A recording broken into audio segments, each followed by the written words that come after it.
What's up, guys? ロサンゼルス在住パーソナルトレーナー元マッスルマニア世界チャンピオンのマイク宮本です。今日はここデイブ・フィッシャーパワーハウスジムで普段パーソナルトレーニングの指導をさせていただいてるんですけれども、この素晴らしいジムのオーナーミスターデイブ・フィッシャーさんに特別インタビューをさせていただきます。インタビューは英語になりますが、私のジャパニーズ・イングリッシュおよび日本語字幕もつきますので、ぜひ最後まで楽しんでください。それではどうぞ、Let's get in! I don't know what he just said, but let's do it. All right.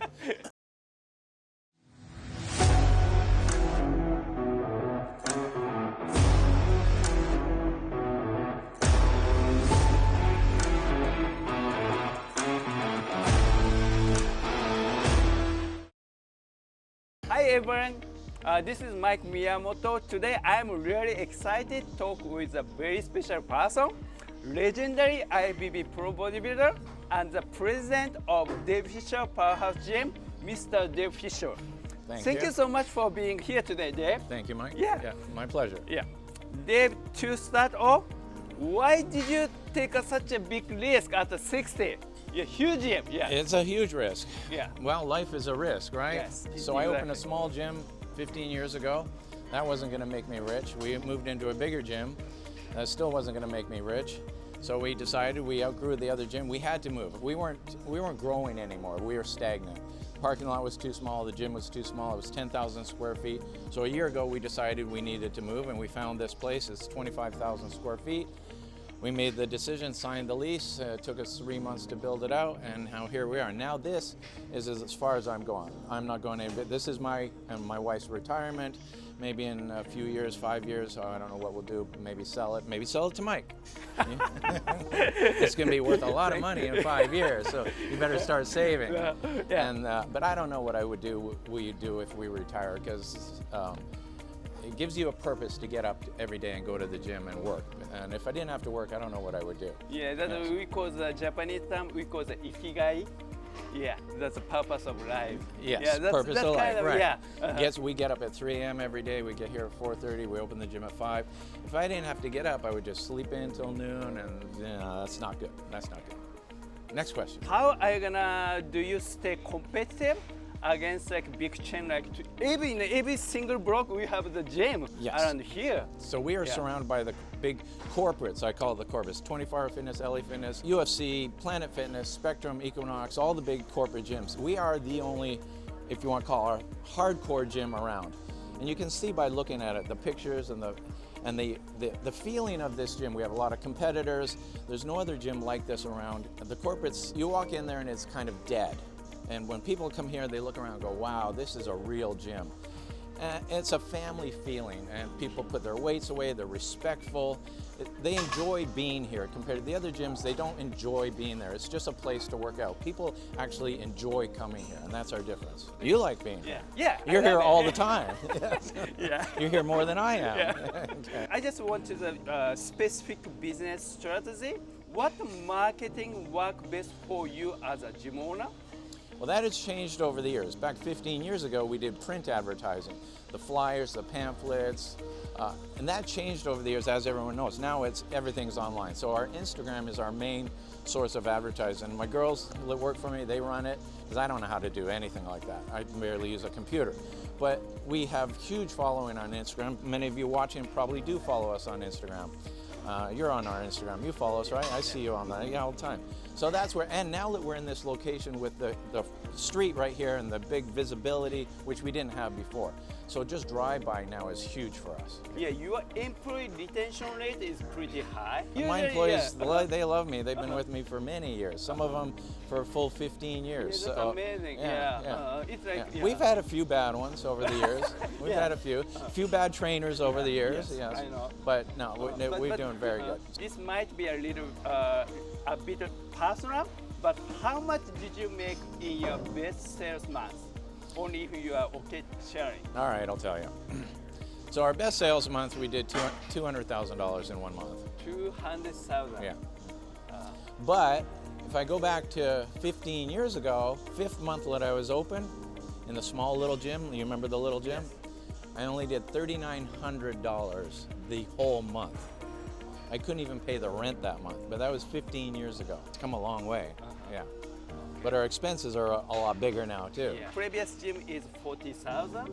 The other gym was 40 to 50,000 a month to run the gym. Yeah. This one is about 150,000. 150. I know, yeah, because I got loans and I owe everybody money. Yeah, so I got debts up to here, between 130 and 150. Yeah. Wow, that's It's big. You got to remember, we are the anchor tenant in a mall on a main street. We're not a little gym anymore. We're a big gym. I've heard some of the big gyms like UFC, their rent is $300,000 a month. Yeah, so people have no idea what it costs to run a business. This might be a little bit sensitive, but if you don't mind, what was the worst lawsuit you faced in your... The what? Lawsuits. Oh, lawsuits.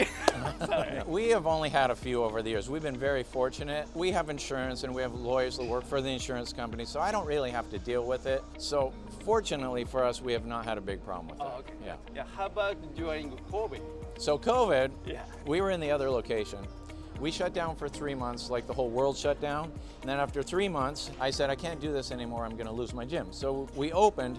During the 3 months we were shut down, we were sneaking your trainers in so that you could still make a living. We're hiding. Like a private club. Yes. Not like sneaking. So we opened against the mandate and we got fined and sued by the county and the city. And that went on for a year and we got through that. It cost a lot of money, but it put us on the map because everybody came to a gym, including my wife came and I met her because we were open and we were the only gym open. So I benefited twice. I got a wife and more members. Let's talk about your bodybuilding career. You're legendary. So, it was so long ago, I don't remember. Yeah. Which show was your best memory? The biggest show for me was the North American Championships in 1993. It was my third attempt. I had placed second 2 years previous, both times, and that was for a pro card. And after 16 years of bodybuilding, I achieved my pro card, and that's that trophy right there. I don't know if you want to see the trophy. I won the heavyweight and overall at the North American Championships. Only one overall male and one female got their pro card. Not like today where they give out 100 pro cards per contest. It was only 2 pro cards, and that was 1993. So that's the one that stands out in my memory. Yeah. And maybe the very first contest I did when I was 16 years old in a little gym contest up in Canada, I remember that one too. I took third out of 7 people. My very first show. I read the 1993 North American article. It's where you beat the 30-pound heavier guy. There was 25 guys in the heavyweight class. I was the lightest at 209 pounds. There was no super heavyweight class then. So everything over 198, which is light heavyweight, everything was heavyweight. So there was 6 guys over 240 pounds. I was standing next to Stan McCrary, who ended up getting his pro card the next year. He was 240 pounds.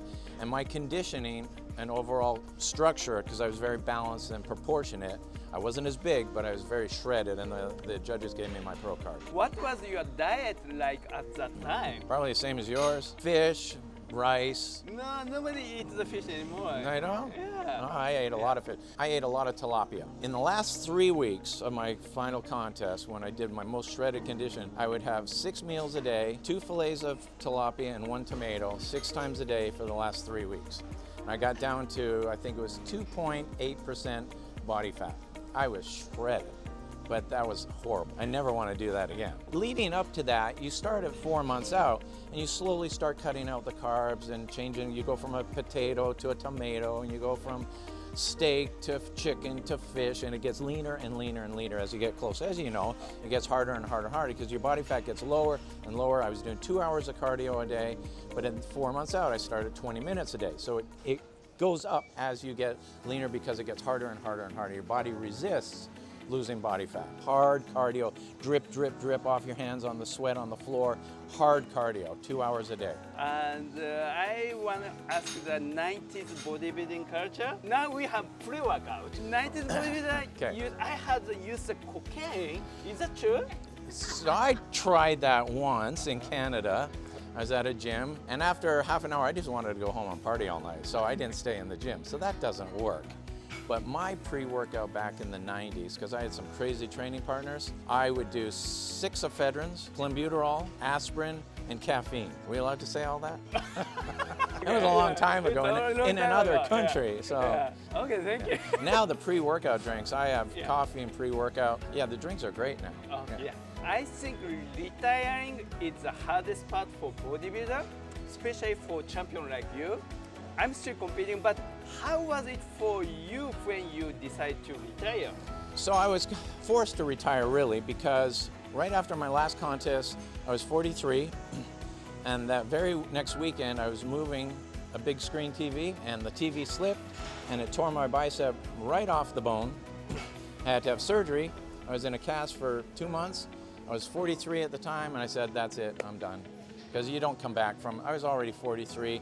I wasn't going to go anywhere in bodybuilding like at the Olympia level. I wasn't big enough, and after having a torn bicep, there's no way I could train the way I needed to, so I decided to retire and decided to open a gym. So there we go. Yeah. If I hadn't torn my bicep, we wouldn't be sitting here. You used to be personal trainer. I feel like personal training has very better profit margin than Yeah. Maybe per hour. My business, I can go away and I'm still making money. You can't. And I can sell my business and you can't. You are your business. Being a personal trainer, you can make a lot of money. I did when I was a personal trainer. And if you invest it properly, you can have a very nice life. But as a business, I have a business that I don't have to be here and I'm still generating money. As a personal trainer, you don't have that option. And that's why you're in here 10 hours a day, and I'm here 5 hours a day. Yeah, that's exactly true. Yeah. So last question. Last question. Yeah, what do you think about the trainer Mike Miyamoto? Who's that? Mike has been a trainer in my gym for how long? 9 years. 9 years. Yes. He's like a little mouse in my gym. I never even know he's here. He's so quiet. He never causes any problems. He's very dedicated to his clients. I see the respect he gets from his clients, and his clients are very nice. I think Mike's one of the best trainers in my gym because I'm being filmed by one of my trainers right now. So I have to be careful what I say. No, Mike is fantastic and we love him here. He's never caused a problem, not like all the other trainers from time to time, but Mike is fantastic and we love him. Thank you so much. Now give me a check. Yeah. Dave, thank you again for sharing your time and story today. It's been an honor. Everyone, if you want to feel real hardcore gym energy, you must come to Dave Fisher Powerhouse Gym. Absolutely. Thank you all for watching. See you next time. インタビューいかがだったでしょうか。このデイフィッシャージムで私も普段ダイエット、ボディメイク、パフォーマンスなどさまざまな目的に合わせてパーソナルトレーニングを行っています。ロサンゼルス近郊で、本気で体を変えたい方、もっと強くなりたい方はぜひ私のパーソナルトレーニングもご検討ください。この動画の概要欄に詳細を載せていますので、興味のある方はぜひチェックしてみてくださいね。